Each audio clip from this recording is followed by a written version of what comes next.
साहब समझते हैं हुकूमत आपको गिरफ्तार करने में कामयाब हो जाएगी जो कोशिश कर रही है। अच्छा भी कह रही है कि आपको भगा के मारेंगे, ऐसा लग रहा है कि आपको बार बार अदालतों में बुला रहे जा रहे हैं। मेरा स्टैमिना नवाज शरीफ से और शरीफों से बहुत ज्यादा है। आर्मी चीफ से मुलाकात में क्या तय हुआ था? आर्मी चीफ से मुलाकात में क्या तय? सर आराम से चले।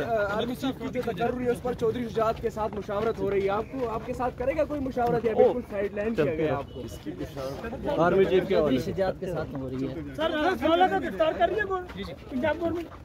हम सब आपके बयानिए पर तो सदर मुमलिकत भी एतमाद करते नजर नहीं आ रहे। तो आज में बड़े सारे लोग निकल आए हैं, टीडीपी सर उठा रही है। आप आगे चले जाओ, आगे चलिए। इक़दाम जारी करेंगे। शीर्षनाक है ये हालात। सर पंजाब में आपके हुक्म पर इस्तीफे दिए जा रहे हैं या खून काल जा रहे हैं? आपके हुक्म पर पंजाब में इस्तीफे दिए जा रहे हैं या खून काल जा रहे हैं?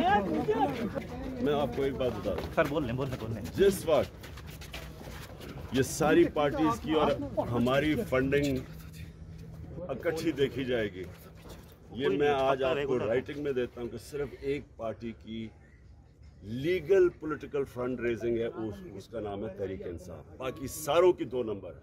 और अभी तक अफसोसनाक बात यह है कि जो चीफ इलेक्शन कमिश्नर है ये उनकी फंडिंग के सामने लेके आ रहा, जबकि हाई कोर्ट ने कहा हुआ कि सबकी इकट्ठी सुननी चाहिए।